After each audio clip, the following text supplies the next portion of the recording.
Pessoal, vamos agora falar um pouco sobre biodiversidade, tá? E quando a gente falar de biodiversidade, a gente vai falar sobre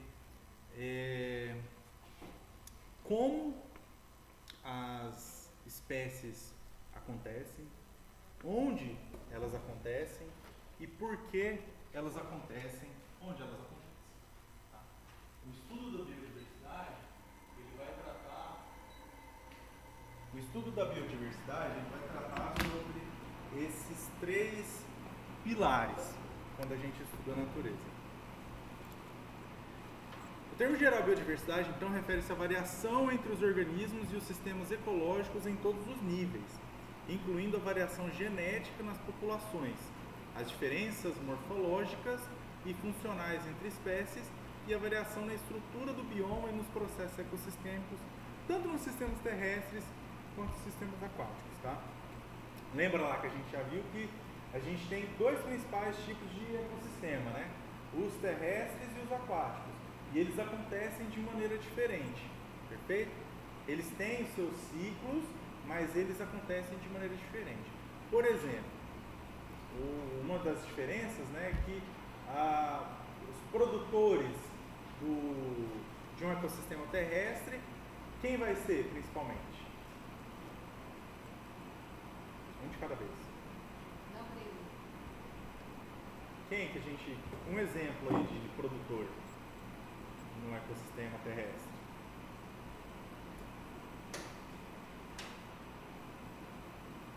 Por exemplo, gramíneas, né?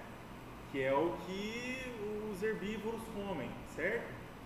Já no ecossistema aquático, os produtores, seguindo a mesma lógica, serão os fitoplânctons, né? As diversas espécies de fitoplânctons, que serão predadas pelo zooplâncton, por sua vez vai ser predada por peixes de maior porte e assim vai. Quando a gente discute biodiversidade, a gente tem que pensar que as coisas acontecem em uma determinada velocidade.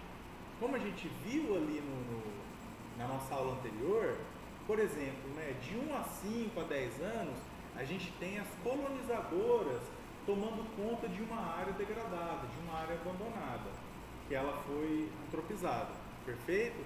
De 10 a 50, a gente vai ter então as pioneiras e secundárias, né? E aí após 50, 100 anos, a gente vai ter então o desenvolvimento das espécies clímax, perfeito?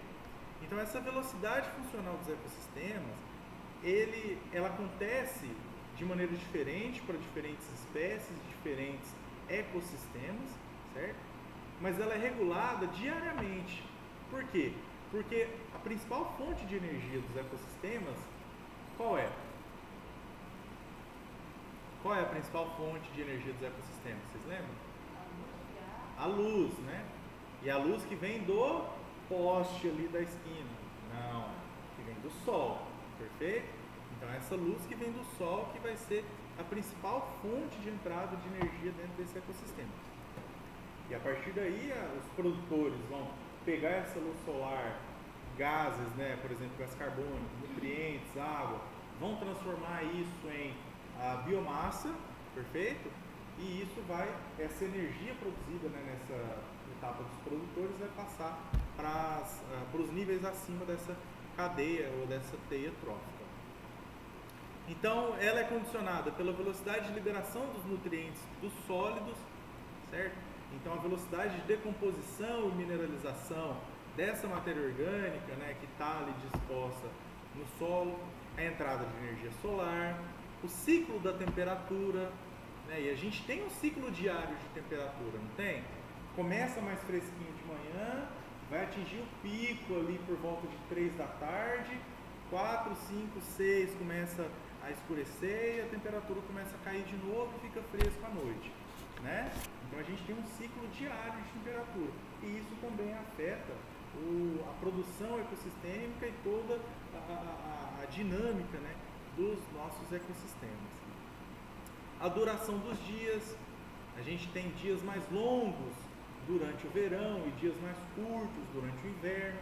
Aqui nós estamos muito perto da linha do Equador, então a gente quase não percebe essa alteração, né, na quantidade de horas do dia.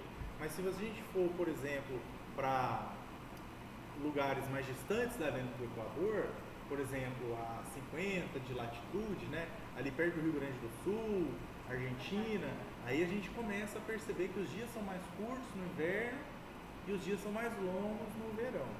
É que a gente não consegue nem definir quando é inverno, verão, é tudo tema sol, é chuva, é sol. Mas isso é porque a gente está muito perto da linha do Equador, né? E como a gente está perto da linha do Equador, o sol ele vai ficar meio que a mesma coisa todo ano, entendeu? Já nessas áreas mais distantes da linha do Equador, em valores maiores de latitude, a inclinação da Terra ela é diferente nessas épocas do ano. A distância do Sol também é diferente. Condições climáticas diversas, perfeito? E o tipo de solo. Quanto ao tipo de solo, a gente tem esse capítulo, né? Que é um artigo, né? Mas esse artigo ele está sendo descrito aqui na Economia da Natureza do Hickles, página 683. Eu recomendo muito que vocês leiam essa matéria, desculpa, esse artigo, né? Essa parte ali, essa passagem desse livro. E basicamente o que eles falam, né? Eles tinham duas áreas com mesma latitude, né? Então elas estavam na mesma linha aqui de latitude no mundo.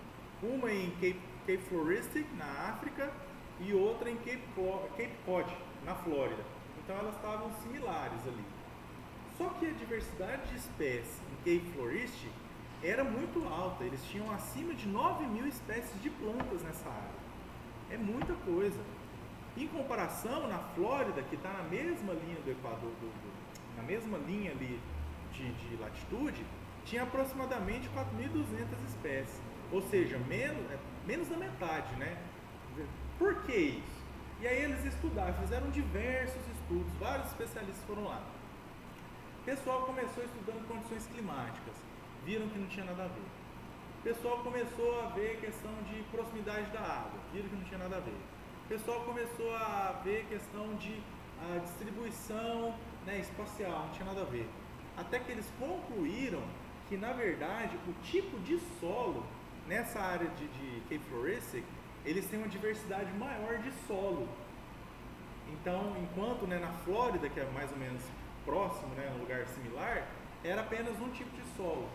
Então, essa diversidade de solo fazia com que diversas espécies, umas não conseguissem sobreviver em um tipo de solo, outras se desenvolvessem mais plenamente. Então, essa diversidade de tipo de solo fez com que diversas espécies conseguissem, né, e evoluíssem para se desenvolver ali. Por isso que tem essa... teve muito trabalho. Porque é a última coisa que a gente vai olhar. Foi a última coisa que eles foram estudar. Falaram, não é possível. Vamos ver qual que é o tipo de solo que tem aqui então. Quando eles estudaram, descobriram que tinha uma correlação alta, né? Então, na Economia da Natureza, do Hickles, está lá, página 683, leiam essa passagem lá, que é muito interessante. Então, quando a gente fala de biodiversidade, né, e principalmente aqui para a nossa realidade, a gente tem que, obrigatoriamente, falar sobre a ecologia da paisagem. O que é a ecologia da paisagem? O que é paisagem, primeiro? Paisagem é como, onde, quando as coisas estão dispostas, os elementos estão dispostos na natureza. Perfeito? Eu vou dar um exemplo para vocês aqui. Aqui.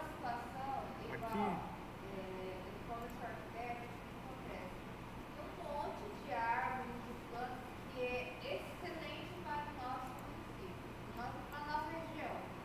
A gente planta e não dá certo. E não dá certo. Planta nos outros lugares dá certo. Tem uns que dá certo e uns não. Então, o que acontece? Quando a gente vai fazer um trabalho para trás do estudo, né? Quando eu vou fazer, o que eu faço? Eu faço uma análise do que tem na cidade e que dá certo só pela pesquisa científica que tem, olha, o que dá certo e o que não dá certo. Porque muitos planos falam que dá certo, mas a gente planta que ela não dá certo. Ótimo, é verdade mesmo, mas aí são questões de temperatura, qualidade do solo, né, que tudo isso vai influenciar. Quando a gente fala de paisagem, então, a gente tem manchas e matriz, né? Matriz, aqui, é a classe de uso do solo predominante. Qual que é a matriz aqui, então, dessa paisagem que a gente está vendo? Floresta, né? Floresta verde, floresta primária. Conforme o tempo passa, a gente teve um processo de antropização. Então, a gente teve um processo de substituição dessa matriz, né? Aqui a gente tem, então, um outro elemento novo. Manchas ou fragmentos, perfeito? E mais ainda a gente tem a matriz. Qual que é a matriz aqui agora? Pastagem, né? A matriz que um dia foi floresta foi substituída pela matriz de pastagem. E as manchas que eram pastagem, ou os fragmentos, foram substituídos por manchas ou fragmentos de floresta, né? Cada um desse aqui, ó, é um fragmento florestal, perfeito? Além disso, a gente tem também os corredores, que são partes, né, de uma classe de solo que conectam um fragmento a outro, perfeito? Então a gente tem mancha ou fragmento, temos corredor, certo? E temos também as matrizes, né? No caso que as manchas agora são, ou fragmentos, né, são os fragmentos florestais, os corredores são esses pequenos fragmentos florestais que conectam um fragmento florestal ao outro, e a matriz se tornou a pastagem. Esses corredores que poderiam estar muito Muito, aqui na nossa configuração de paisagem, os corredores, um percentual muito grande deles é área de APP em volta de corpo hídrico. Então, sim, são igarapés, são rios, né, córregos. Sim. Então, isso aqui é um processo, né, é uma paisagem que passou por um processo muito intenso de fragmentação florestal, né, que há 40 anos, né, aproximadamente, era uma matriz de floresta primária e agora ela foi substituída por uma matriz de pastagem. Ah, professor, mas sempre vai ser convertido para pastagem? Não, pode ser também agricultura, né? Se a gente for aqui, por exemplo, para Mato Grosso, né, a gente for aqui para o norte do Mato Grosso, a gente vai ver a substituição dessas áreas, né, por plantações agrícolas. Deixa eu puxar aqui, colocar os places.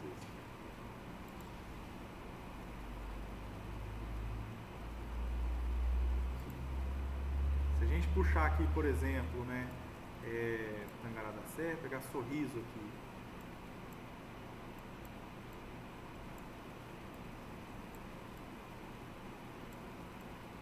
As terras do Mato Grosso tem aí elas são protegidas de alguma forma ou é normal? Oi? As terras lá do Mato Grosso que tem as emas. Terra no Mato Grosso que tem as emas? Porque assim, geralmente eu tenho plantio de soja e geralmente tem as emas. E as emas eles têm travessuras, né? E elas são as que são protegidas. O que é proteger as áreas? As áreas. E as áreas que tem ela. Toda espécie de animal, é protegida por lei. Você não pode, tudo é protegido. Entendeu? Ema, tamanduá.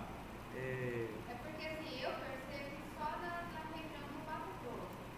Às vezes lá no Mato Grosso do Sul a gente ainda vê, mas é mais no Mato Grosso mesmo, entende? E assim, a quantidade de timbo, antigamente, a quantidade de Mas é a caça, né? Perda de habitat. Por exemplo, aqui, ó.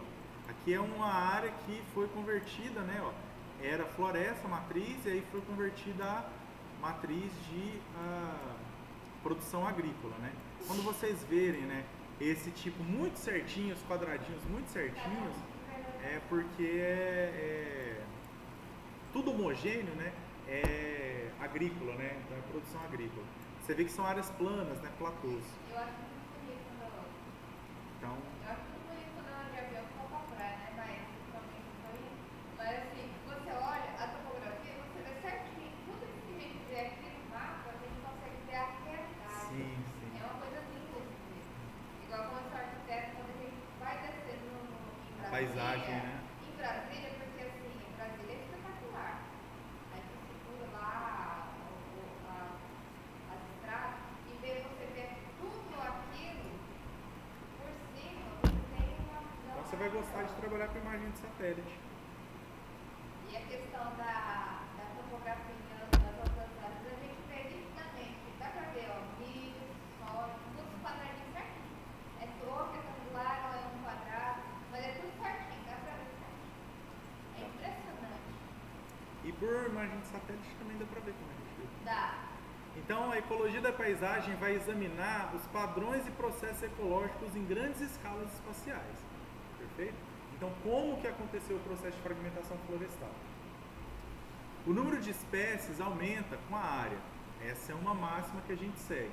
Então, quanto maior minha área de fragmento florestal, maior vai ser a biodiversidade, maior vai ser o número de espécies. A teoria do equilíbrio da biogeografia de ilhas também incorpora tanto a área quanto o isolamento. A gente vai ver isso aqui. Quanto menor a área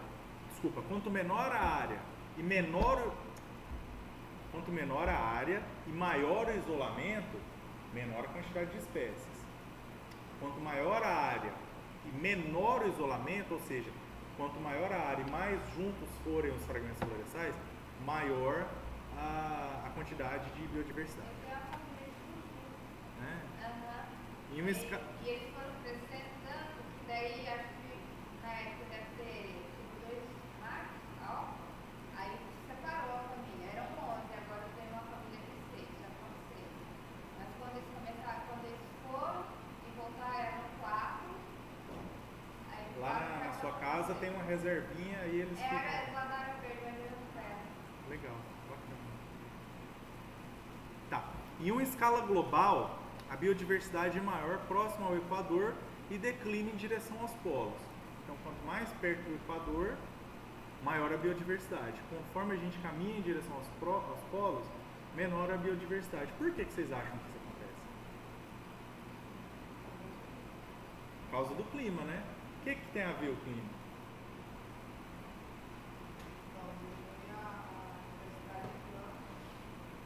Mas como que o clima influencia? O que você quis dizer com isso?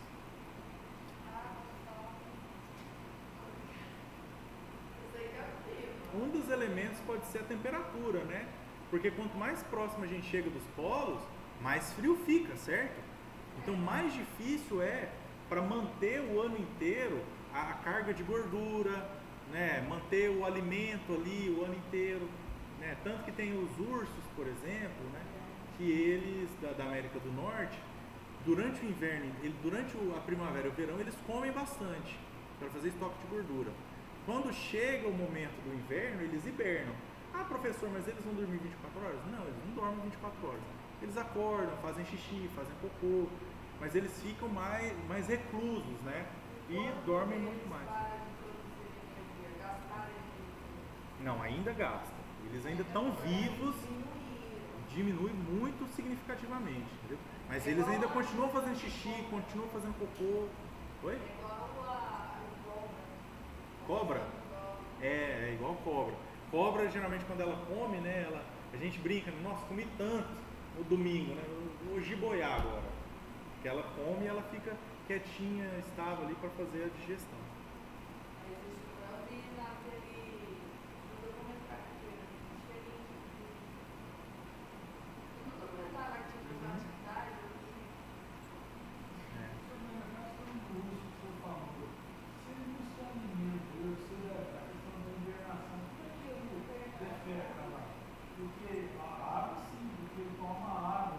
Mas ele ainda continua se alimentando, ele vai comer raiz, entendeu? Vai comer frutinha, mas é muito pouco, entendeu? Fica mais escasso Fica tudo coberto, né? Depende muito também. Ursos geralmente evitam lugares que vão ficar todo coberto de neve, né? Eles vão ficar em lugares frios, sim, mas ainda continua, não fica tudo tomado, né? E se fica tudo tomado, é durante algumas semanas, né? Em algumas semanas ele pode ficar sem comer mesmo, mas mesmo assim ele ainda vai tomar água, ele vai fazer xixi, né?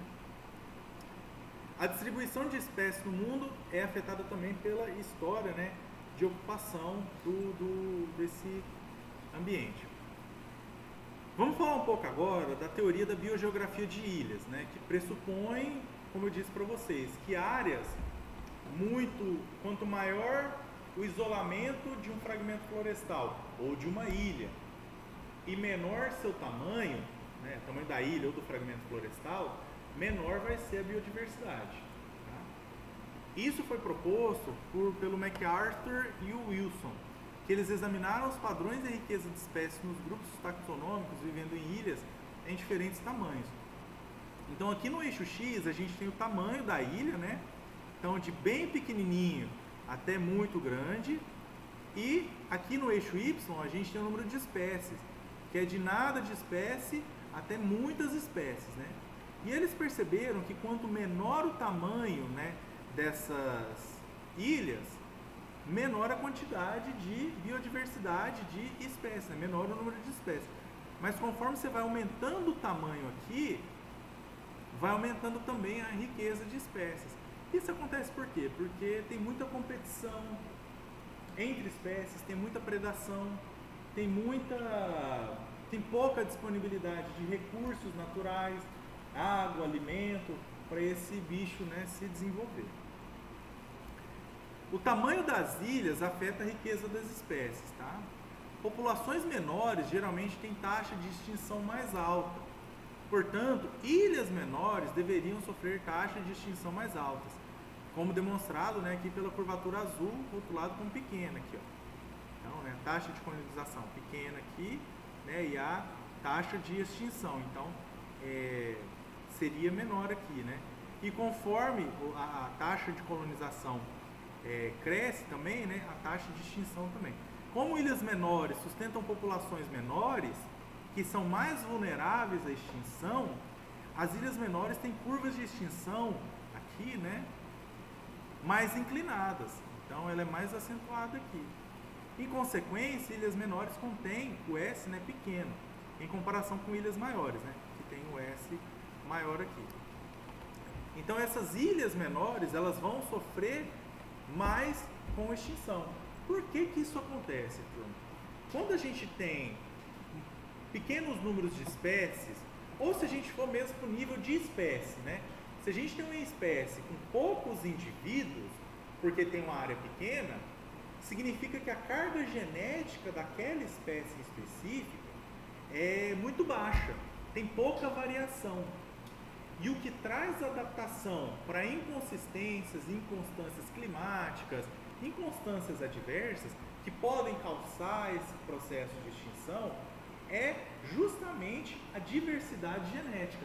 Quanto maior a riqueza de genes, maior a riqueza genética dentro de uma mesma espécie, maior vai ser a capacidade de adaptação dessa espécie.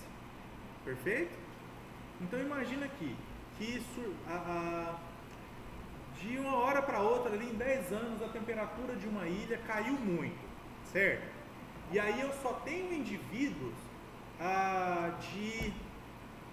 de ratos, roedores, só tem a espécie de rato ali, X, ela é muito pequena, né, a comunidade dela, a população dela, e esses indivíduos, eles todos, né, eles não têm muito pelo, a pelagem deles é muito rala. Conforme for passando o tempo e ficando mais frio, por ser muito pequena a distribuição genética, né, e só terem indivíduos com pouca pelagem, vai ficar tão frio que eles vão morrer e vão ser extintos porque ficou muito frio naquela ilha. Mas agora imagina que nesses mesmos 10 anos ficou muito frio, mas a riqueza de genes dessa espécie de rato é maior. Então você vai ter rato com pelagem rala, mas você também vai ter ratos com pelagem muito densa e muito grossa. Conforme for passando o tempo e ficando mais frio, os ratos de pelagem rala vão morrer e os ratos de pelagem grossa vão sobreviver. Então veja que essa diversidade genética dentro de uma mesma espécie impediu a extinção dessa espécie de rato. É a mesma espécie, só que uns indivíduos tinham uma pelagem mais grossa e outros pelagem mais rala. Com pelagem mais rala, começou a morrer. E a de pelagem mais grossa começou a reproduzir só com outros de pelagem mais grossa e criou então essa espécie, né, que sobreviveu, que tem essa pelagem mais grossa. Vai chegar um momento que todos de pelagem mais rala vão morrer porque eles não vão suportar o frio e apenas os indivíduos com pelagem mais grossa vão sobreviver. Então essa é a importância da variabilidade genética ser alta. Permite que essa espécie, não a nível de indivíduo, mas a nível de espécie, se mantenha, né, com condições adversas de clima, por exemplo, né, que podem afetar ali. Beleza? Quanto à distância de uma ilha a outra, quanto ao grau de isolamento de uma ilha a outra, a gente tem que ilhas mais próximas, elas têm uma taxa de extinção menor do que uma taxa, né, de extinção de ilhas que estão mais longe, é menos acentuado aqui. As ilhas que estão longe de uma fonte de novas espécies colonizadoras sofrem taxas mais baixas de colonização em comparação com as que estão próximas, tá? Em consequência, ilhas mais distantes contêm menos espécies de equilíbrio que ilhas mais próximas. E faz sentido, né? Porque mesmo que uma espécie tenha sido extinta de uma ilha, se tiver outras ilhas próximas, essas espécies, por diversos motivos, por exemplo, para procurar mais recursos alimentícios, elas vão fazer esse processo migratório para outros espaços, outras ilhas. E em algum momento elas vão chegar nessa ilha que teve esse processo de extinção, entendeu? Então por isso é importante essas ilhas, né, esses fragmentos florestais serem próximos, e por isso que é importante a gente, traduzindo, né, saindo de ilhas que são separadas por mar, oceano, por água, para o exemplo, né, de ilhas que são separadas por pastagem, né, é isso que a gente vê.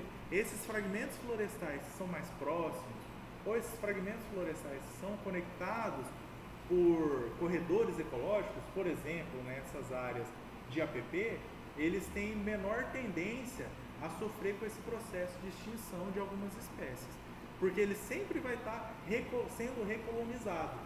Quando ele recoloniza, espécies de um gene X que não tinham nesse outro fragmento podem migrar para lá, acasalar e trazer novas capacidades adaptativas para essa espécie que estava nesse fragmento florestal. Aqui, por exemplo, né, a gente tem a área e aqui a gente tem o número de espécies de aves, né? No Pacífico Sul, os efeitos da área e do isolamento da ilha sobre a riqueza de espécies de aves. No Pacífico Sul, os pesquisadores examinaram o número de aves que vivem em ilhas que estavam a distâncias variadas de Nova Guiné. Nas ilhas com distâncias semelhantes à Nova Guiné, as ilhas grandes continham mais espécies que as pequenas. Então aqui a gente está vendo que o tamanho da ilha afeta, né, a riqueza dessas espécies.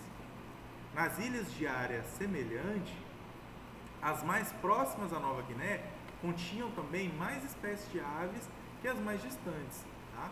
Então aqui, ó, em vermelho, azul e verdinho a gente tem, né, as ilhas com menor área, elas vão ter menor número de espécies, mas ilhas mais próximas, certo, vão ter uma maior riqueza de espécies.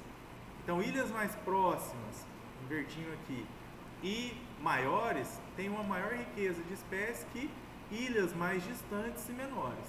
Tá? A gente está vendo isso aqui no gráfico. Aqui também, né? Conforme eu aumento a área, eu aumento o número de espécies de mamíferos também. Aqui. E conforme eu aumento o isolamento, eu diminuo o tamanho das espécies de mamíferos. É o que a gente está vendo aqui. Conforme aumenta o isolamento, né, do 0 ao 300 aqui, o número de espécies, né, de mamíferos ele tende a diminuir, conforme essa reta está mostrando. Beleza. Como eu falei para vocês, no processo, quando a gente vai estudar, né, biogeografia de ilhas, quando a gente vai estudar biodiversidade, a gente tem que falar nos ecossistemas terrestres sobre fragmentação florestal. E aí a gente consegue ver que fragmentos florestais, eles são formados, né, nessas áreas antropizadas. Por exemplo, aqui, né, em Rondônia. A gente consegue ver diversos fragmentos florestais aqui, ó. A gente consegue ver diversos fragmentos florestais, que são essas manchas verde escuro aqui nessa imagem, né? Esses são os fragmentos florestais, tá? E aí, a gente tem, né, o conceito, como a gente já viu aqui, de mancha ou fragmento, corredor, que são as APPs que estão conectando esses fragmentos, e matriz, que a matriz aqui vai ser a pastagem, né? E aí a gente tem alguns efeitos. Eu vou dar um exemplo, né? Imagina que a gente tem uma espécie de pequeno roedor, né? O pati, por exemplo, não é um roedor, é um mamífero, mas o patizinho ou uma cutiazinha, né? Ela é muito pequenininha, certo? E ela gosta de áreas geralmente mais úmidas, mais área com floresta mais densa.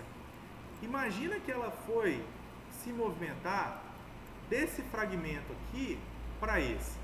Ela ia ter que passar por um descampado muito grande, ia deixar ela muito à mercê, muito vulnerável a gavião, por exemplo, né?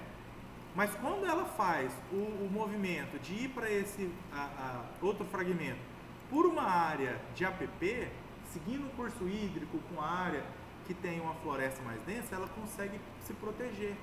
Ela consegue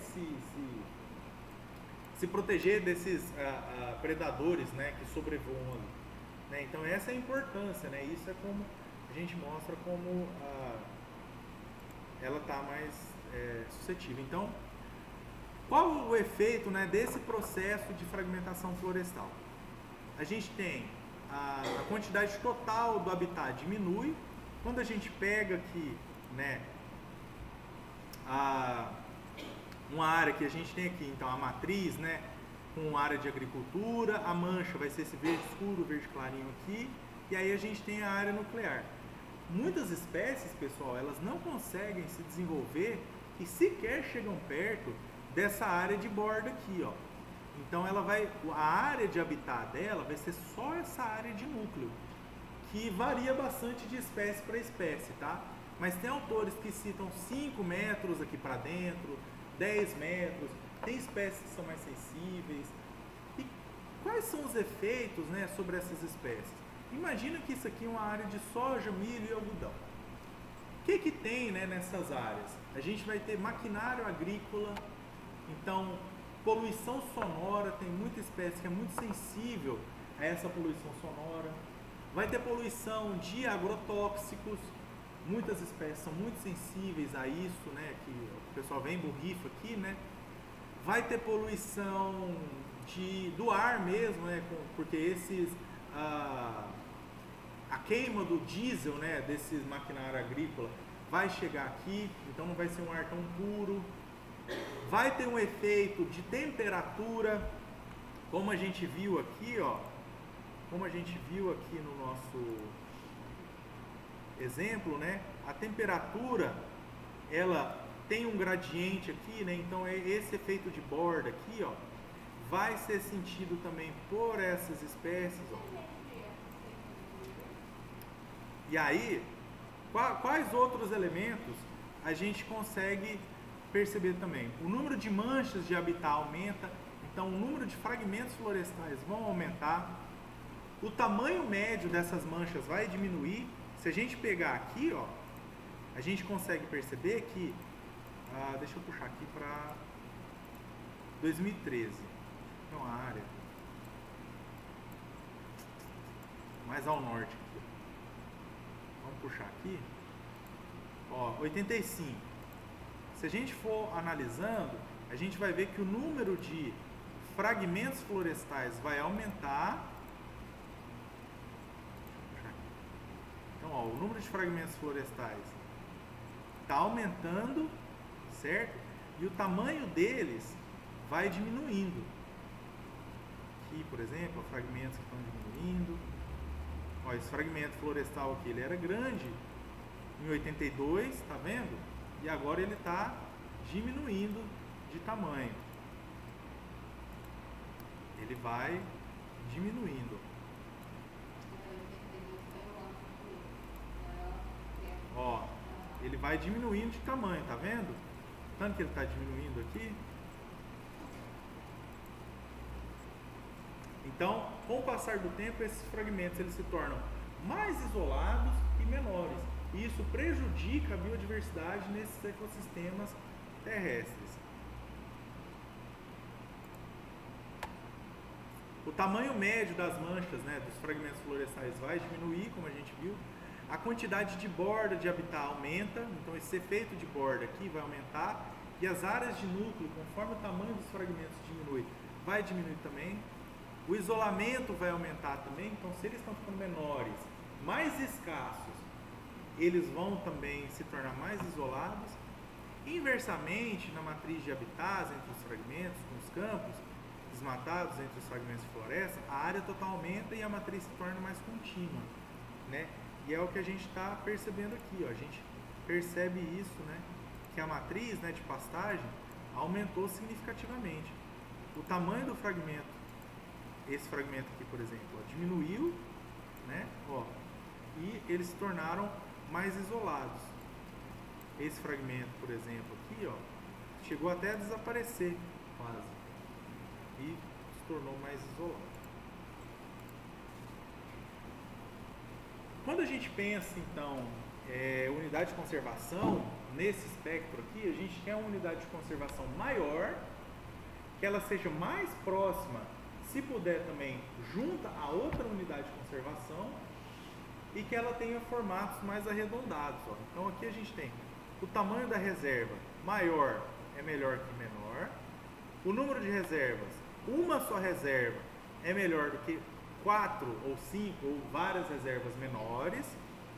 A proximidade das reservas mais próximas são melhores que mais distantes. A proximidade, né, e a alocação, né, a distribuição espacial dessas reservas. Um formato mais quadrado é melhor do que um formato mais alongado. Reservas conectadas, né, são melhores que reservas não conectadas, dispersas. E o formato da reserva, né, formatos mais arredondados são melhores que formatos mais longilíneos, né, mais esticados. Perfeito? Falando um pouco agora sobre a biodiversidade em uma questão de escala. A gente já viu a escala pequena, passando por uma escala global, a biodiversidade está concentrada nos trópicos, tá? Nessa área aqui, ó. Nessa região aqui, né, que vocês podem ver. 40% da superfície terrestre, né, está nos trópicos, né, e abriga 3/4 de todas as espécies de animais e plantas. Aqui a gente vê também, né, que cobrem 40% dos planetas, 3/4 das espécies de animais e plantas, né, e a gente consegue ver, conforme a gente caminha, né, pro azul mais escuro aqui, a gente tem uma maior riqueza de biodiversidade de espécies. E é o que a gente percebe, né, nos trópicos aqui, perfeito? Conforme a gente caminha para latitudes maiores, né, a gente tem uma menor biodiversidade. Até porque, como a gente falou, né, o clima muda bastante, certo? Não vai ter mais um clima tão ameno como a gente tem aqui. Essa biodiversidade, ela também varia conforme a complexidade da floresta, tá? Então, aqui a gente tem a produtividade primária, aqui a gente tem a estrutura do habitat, né, de simples a mais complexo, e o número de espécies. Então, campos têm muito menos complexidade, né, eles são mais simples, tem uma produtividade menor e tem um número de espécies menor quando comparado com floresta. Floresta aqui, ó, vai ter um número de espécies maior, certo? Tem uma maior complexidade e também uma maior produtividade. Perfeito? Então o tipo, né, a organização, a estrutura dessas florestas, dessa fitofisionomia, também vai afetar e muito a quantidade de espécies, né, a biodiversidade ali naquele ambiente. Você já viu ali, um pouquinho antes da produção natural do lado direito, é uma represinha ali, um prédio. Lá é cheio de capivara e pato. Ou um dia tá capivara, acho que é o horário. Mas tem dia que se tem capivara, se vão fizer assim, ó, um carro e pato. Aí o dia das capivaras e outro dia do pato. Um dia eu passei, toda vez que eu passo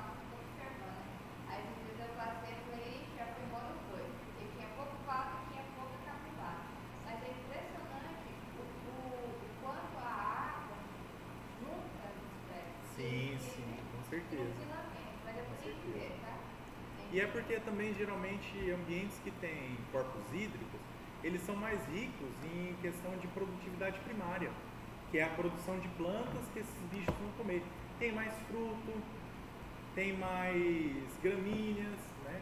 Então a riqueza de produtividade primária é maior nesses ambientes próximos à água do que ambientes mais áridos, entendeu? Então por isso que atrai tanto bicho.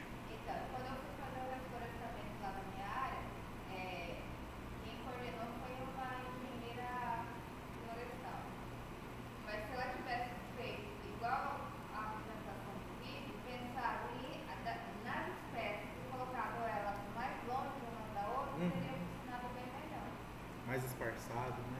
Porque na verdade ficou tudo muito junto. Primeiro nós plantamos um, depois plantou outro, a engenheira estava lá, mas hoje entramos em tempo. Não dá. Aí o que acontece? E daí as árvores nativas que não dão frutos, elas são muito grandes, está dando muito sobremento nas que eu plantei que dá fruto para os animais.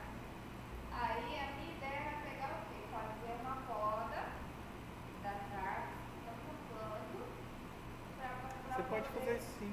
para poder pegar, porque o sol venha, porque assim que acontece, os pés de gato tem o pé de gato que está dando flor. Só que a sombra é muito, é pouco sol. Entendi. Então, se fizesse a poda dessas árvores, entraria mais sol e a parte que está mais aberta, ela iria fechar mais rápido. Sim. E iria funcionar mais rápido, só que assim, a gente faz as coisas, tudo no rumo, né? Igual tem umas árvores que eu plantei que eu tenho que tirar para fazer o sobremento das placas solar. Tá perto do muro. Então tem uma série de fatores. Só que assim, eu só quero substituir depois que as outras que estão nascendo naturalmente, elas estejam produzindo, para que eu tire aquelas para ser substituídas automaticamente. O número da taxa, né, numa área local, diversidade alfa, ou região, diversidade gama, também uma medida da variedade da taxa numa comunidade que leva em consideração a riqueza, o número de espécies e a abundância relativa de indivíduos de cada espécie, né, ele é dado pelas características desse ambiente que ela está. Né? A riqueza tropical, então, abriga 75% das plantas, 79% das formigas, 83% dos anfíbios, né, estão nessa região tropical, 77% dos mamíferos terrestres estão na região tropical, 66% de peixes da área salgada, 81% de peixes de água doce e 91% das aves estão nessa região tropical. Né? Quando a gente fala então dessa biodiversidade, a gente tem que pensar em 3 níveis, né? A genética, que é do indivíduo, certo? Então cada indivíduo vai ter um gene, lembra lá que eu falei do exemplo dos roedores, né? Do frio? Então cada bicho, cada indivíduo de uma espécie vai ter uma carga genética, assim como eu tenho uma carga genética, o Alan tem outra, a Elo tem outra, a Leidiana tem outra, a Rádio tem outra. Então, todo mundo aqui tem uma carga genética diferente, certo? Diversidade de espécies também nessa área, então várias espécies, né? Ou diversidade de comunidades, então vários tipos de comunidades atuando junto. Comunidades de aves, comunidades de roedores, comunidades de predadores. A variabilidade genética permite aos indivíduos responderem de forma mais versátil a um ambiente instável. E é o exemplo que eu dei para vocês, né? Conforme a gente tem mais carga genética, né, em diferentes indivíduos de uma mesma espécie, maior vai ser a capacidade deles para se adaptar a um ambiente instável, beleza? Aqui a gente vai ver, né, o talociclo, né, que são ecossistemas de água salgada, que aí a gente tem o mesmo esquema, né, temos as zonas fóticas, temos a área costeira, né, que vai ser mais rica, porque ela vai ter uma maior quantidade também de fitoplâncton, porque ela vai estar nessa área, né, de fotossíntese. E conforme a gente vai caminhando para essas áreas mais profundas, né, a gente vai perdendo luz, os fitoplânctons não conseguem se proliferar aqui, então a taxa de produtividade dessas áreas mais profundas é bem menor do que dessas áreas com maior incidência de luz. Falar um pouquinho dos biomas, né, como eles se relacionam uma introdução, né, um pouco aqui para o seminário de vocês. Nós temos 6 biomas no Brasil, o Amazônico, o Cerrado, o Pantanal, o Pampa, a Mata Atlântica e a Caatinga. E bioma é definido como uma região com características naturais bastante parecidas, mas que apresentam em seu interior uma variedade de ecossistemas muito alta. Nesse ambiente, as populações de organismos de fauna e flora interagem entre si e também com o próprio ambiente. E além disso, a gente tem zonas ecótonas, que são essas zonas de transição aqui, ó. Essas áreas de transição, né, elas são contínuas, tá? Não é como se chegasse aqui nessa área, chegasse aqui nessa linha e falasse, pronto, daqui, desse passo para cá é floresta amazônica, desse passo para cá é cerrado. Não, é uma área de transição, que a gente chama de área ecótona, tá? Então é um gradiente. Inclusive aqui em Rondônia, ali perto de Cacoal, Rolim, tem áreas de cerrado. A gente consegue visualizar áreas de cerrado ali. E aí isso vai ser, eu já conversei com colegas, né? E aí a gente chegou a uma conclusão que é principalmente pela formação geológica daquela área. Se você pega o mapa geológico de Rondônia, tem uma faixa ali de mais rochosa, né? Que o solo não é tão profundo. Então a recarga hídrica, ela acontece não tão satisfatoriamente. Então é uma área mais seca, né? De um solo mais seco, mais rochoso. E aí dá essas características, né? Mais savânicas, né? Que o cerrado nada mais é do que uma grande savana, é a nossa savana, né? Você vê lá os documentários da África, savana africana, a gente também tem nossa savana e o nome dela é cerrado. O cerrado é muito importante, né? Aqui a gente tem as características, né? Então a Caatinga é mais árida, o Pampa é mais frio, tem muita geada, o cerrado é uma área de transição, né? É seco, mas também chove bastante. A Mata Atlântica é muito úmida e está muito próxima, tem muita influência ali da umidade que vem do mar, né? Do oceano, e a Amazônica, né? Também tem essa vegetação densa e ela tem uma extensão tão grande que ela se autorregula praticamente. Aqui a gente vai ter o processo de evapotranspiração, que é, né, a evaporação da água do solo e a transpiração de plantas. Essa umidade ela vai ser evapotranspirada aqui, ela vai fazer um processo de caminhada, né, na atmosfera superior, vai encontrar a ZICA aqui, né, o que a gente chama, né, a Zona Intercontinental de Conversão do Atlântico, eu acho, Zona Intertropical, eu não lembro muito bem. Enfim, ela faz, né, esse processo aqui, precipita aqui em Rondônia, inclusive, e vai precipitar aqui no Sudeste, certo? Inclusive, por isso que quando tem queimadas aqui no Pará, a gente sofre tanto. Rondônia pode não colocar tanto fogo, mas se no Pará colocar muito fogo, a gente vai sentir aqui, porque existe nesse processo, esse movimento, né, aqui esse movimento atmosférico. A biodiversidade, né, está muito relacionada aos ecossistemas, então ela vai ser muito influenciada por mudanças no solo, mudanças climáticas, instituições com deficiência em atuar. Então, se a gente tem, né, governos que não se preocupam com o meio ambiente, vai faltar recurso para o pessoal ir fiscalizar, vai faltar incentivo, né, e políticas públicas para o pessoal parar de desmatar, parar de colocar fogo. Crises econômicas também, né, vão afetar. Então, por exemplo, o PIB, o principal pilar da economia do Brasil é o agronegócio, né? Então ele vai expandir, vai querer sempre expandir mais áreas para produzir mais, então isso vai afetar também, né? Segurança alimentar, hoje já sabe-se, né, que com a área de produção que a gente não precisava expandir 1 milímetro sequer e a gente conseguiria alimentar toda a população global. O que existe, né, é uma falta de distribuição, deficiência na distribuição desse alimento produzido, né? A gente tem muita perda no transporte, tem muita perda em casa, Então, assim, existe todo um processo político, econômico, social, né, que favorece essa insegurança alimentar de diversas populações. A segurança climática, a gente está vendo, viu no Acre, ali no começo do ano, viu agora no Rio Grande do Sul, ano passado a gente viu no Sudeste, né, no Rio de Janeiro, com deslizamento, lá no norte de São Paulo, a gente viu deslizamento. No ano anterior a gente viu na Bahia, né, o pessoal sofrendo ali com a crise climática, né, muitas chuvas, muito alagamento. A gente está vendo agora estamos vendo muita seca também agora no norte, né, muita seca, o pessoal sofrendo bastante.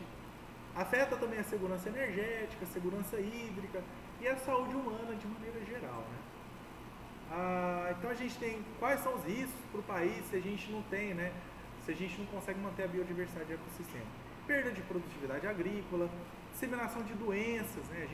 Conforme a gente pressiona essas áreas de floresta, a gente pode ter o famoso spill, né? Que é o respingo de doenças que só tinham ali, estavam controladas nesses ambientes de floresta densa, fechada, elas respingam na nossa comunidade.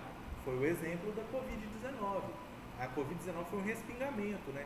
Então o cidadão pressionou, foi lá, invadiu a floresta, pegou uma espécie lá que ele não podia entrar em contato, entrou em contato, teve acesso, esse vírus, né, teve acesso ao nosso organismo, começou a infectar, sofreu mutação e virou o que virou.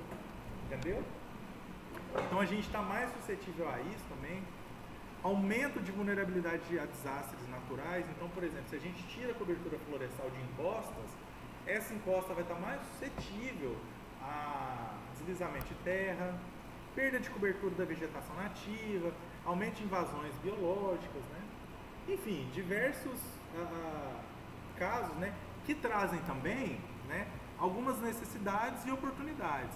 Por exemplo, cumprimento das leis existentes, novas tecnologias, novas soluções, cumprimento de compromissos globais de sustentabilidade, né?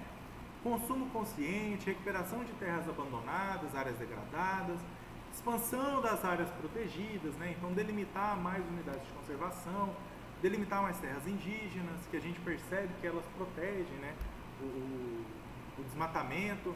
Inclusive eu vou dar uma palestra agora dia 20 de manhã, lá no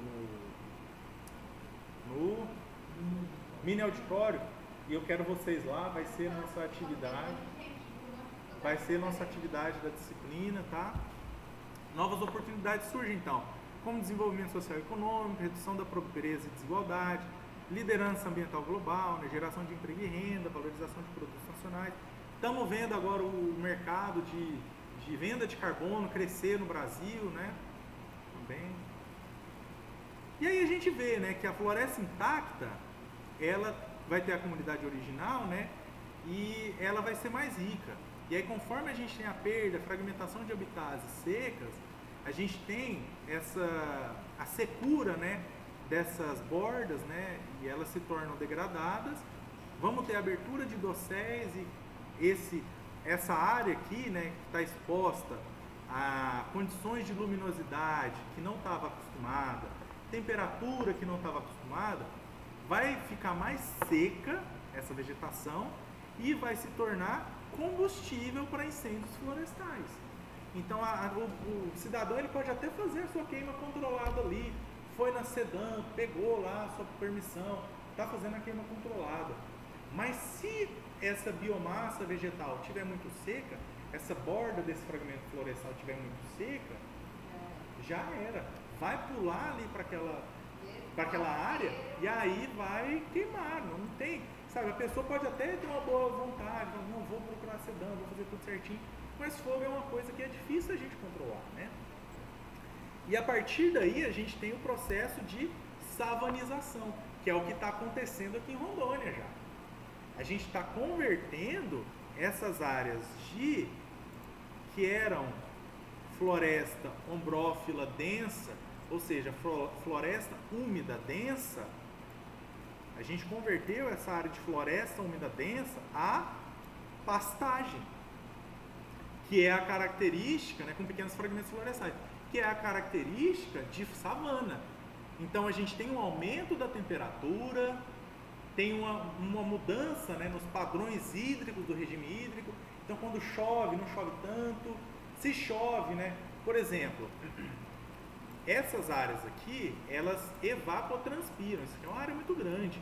Ela vai evapotranspirar. Essa evapotranspiração, ela deveria seguir outros caminhos e precipitar em outras áreas. Só que não vai mais, porque ela evapotranspirou aqui. Quando essa umidade, né, essas nuvens chegarem sobre essas áreas de pastagem, que tem o quê?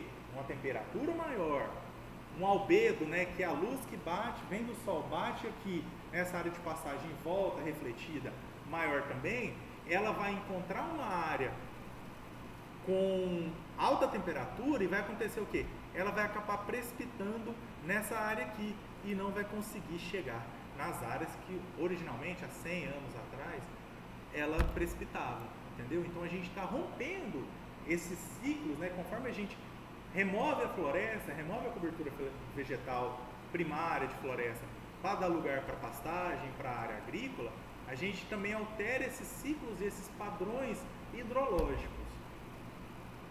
Perfeito? Então aí não é nem só questão de biodiversidade, a gente está afetando, né, questões climáticas e estamos transformando, né, essa paisagem, né, que era de floresta umbrófila densa para uma savana, por exemplo, né? E aí as comunidades originais serão substituídas, né? Aquelas que não conseguirem se adaptar vão morrer, vão ser extintas, Alan. Elas vão ser extintas. Se não tiver uma diversidade de genes ali para ela conseguir se adaptar, ela vai ser extinta e ela vai dar lugar para outras espécies. E com que rapidez as florestas tropicais, né, conseguem recuperar a diversidade de árvores? 20 anos, depois de cultivos agrícolas são abandonados, as florestas atingem, né, 80% do número de espécies encontradas em florestas maduras, riquezas de espécies recuperadas por décadas, né, 34% da composição de espécies de florestas maduras, né, vão levar séculos então para recuperar a composição dessas espécies, perfeito? Então aqui a gente tem um número de espécies recuperadas em 20 anos, na floresta seca, né, e floresta úmida. Então a gente consegue perceber, né, muitos círculozinhos grandes, né, então muitos círculozinhos grandes aqui que em 20 anos a gente consegue recuperar. Então não é algo que, se a gente fizer agora, a gente ainda vivo, né, eu com 30 aqui, consigo ver ali, 50 anos, consigo ver a recuperação florestal. Não demora tanto tempo, né? Consegue sim, para de correr. E o cerrado? Vamos falar do cerrado. O cerrado, ele funciona como um elo entre 4 dos 5 biomas. Então ele vai conectar Amazônia, Caatinga, Mata Atlântica e Pantanal, certo? Ocupa 11 estados, mais o Distrito Federal, e ele também é conhecido como a caixa d'água do Brasil, porque o tipo de solo que tem aqui, ele permite, né, que a água seja infiltrada, faça recarga hídrica aqui nessa área de cerrado e seja distribuída para os demais biomas. Eu vou mostrar. A Amazônia, nós temos 2 Amazônias, né? Temos a internacional, que abrange Equador, Colômbia, Peru, Bolívia e o Brasil, né? E a legal, que vai abranger, né, 9 estados aqui, que é o Pará, Amazônia, Rondônia, Mato Grosso. E aí a gente tem também o bioma, né, em si. Então aqui é a Amazônia legal, aqui é a Amazônia internacional e aqui a gente tem o bioma amazônico, certo? Que tem outra configuração. Então a gente tem 3 configurações diferentes para a Amazônia. Aqui a gente tem as espécies, né, 1 em 4 espécies ameaçadas de extinção no Brasil vivem no cerrado. O desmatamento, queimado e agropecuária são exemplos das principais ameaças para a conservação das espécies. Menos de 10% de todo o cerrado são unidades de conservação, é muito pouco. Menos de 3% são unidades de proteção integral, porque vocês vão ver lá mais para frente que a gente tem dois tipos, né? Unidade de conservação de proteção integral, que você não pode mexer, tem que ficar intacta, e de uso sustentável. Então, unidade de conservação de uso sustentável, que aí pode ter um extrativismo, pode ter comunidades ali, né, fazendo um trabalho sustentável para gerar renda. Né? Nas unidades de conservação vivem aproximadamente 240 espécies ameaçadas de extinção. Tá? Aqui, ó. Então, as árvores, né, parecem pequenas, né, as árvores do cerrado. Na verdade, é uma floresta de ponta cabeça. Ela tem uma raiz profunda que busca a água lá embaixo, na seca, mantém o solo permeável, permitindo a recarga do aquífero quando chove. Então, essas raízes elas são muito fortes, elas conseguem romper esse solo duro e vai criar caminhos, então, para que a água, quando chova aqui, percole e faça essa recarga hídrica, né? E os aquíferos do cerrado abastecem as principais bacias hidrográficas, tá? Vai abastecer, então, quase o Brasil inteiro. Pessoal, foi isso por hoje. Obrigado.